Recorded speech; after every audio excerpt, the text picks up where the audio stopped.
ജനങ്ങൾ മുൻകൈയെടുത്താൽ ചിലതൊക്കെ നടക്കുമെന്ന് 17 വർഷം മുമ്പ് മനസ്സിലാക്കിയവരുണ്ട് വയനാട്ടിൽ. പുൽപ്പള്ളി ഗ്രാമപഞ്ചായത്തിലെ 4-ാം വാർഡിൽ ഒരു കൂട്ടം വീട്ടുകാർ സ്വന്തം ശുദ്ധജല പദ്ധതിയുടെ ഗുണഭോക്താക്കളാണ്.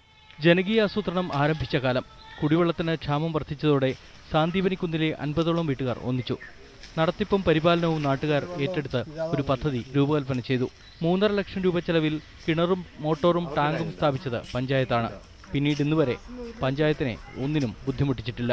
അന്ന് പോലീസിൻ്റെ ക്വാർട്ടേഴ്സിൽ അന്ന് ആ കിണറുണ്ടായിരുന്നു, അതിന് ഏറ്റി കൊണ്ടുവരും. പിന്നെ ഈ വയലിൻ്റെ അക്കരെ ഒരു കിണറുണ്ടായിരുന്നു, അവിടെ നിന്നൊക്കെ വെള്ളം ഏറ്റി കൊണ്ടുവന്നിട്ടാണ് ഞങ്ങൾ ഉപയോഗിച്ചത്. ഇപ്പോൾ ആ പ്രശ്നമൊന്നുമില്ല. ഞങ്ങൾ 17 കൊല്ലമായിട്ട് ഞങ്ങൾക്ക് അങ്ങനത്തെ ഒരു പ്രശ്നം. ഇതിപ്പോൾ ഇനിയിപ്പോൾ ഒരു വലിയ പൈസ മുടക്കേണ്ട സ്ഥിതിയാണ്. 17 കൊല്ലമായില്ലേ GA പൈപ്പ് ഇട്ടാണ്. അതിപ്പോൾ പലയിടത്തും ഓട്ടയാൽ തുടങ്ങിക്കുന്നത്. അതിന് ഇപ്പോൾ എന്ത് പണിയുണ്ടെങ്കിലും എല്ലാവരും കൂടി അതിപ്പോൾ ചെയ്യൽ.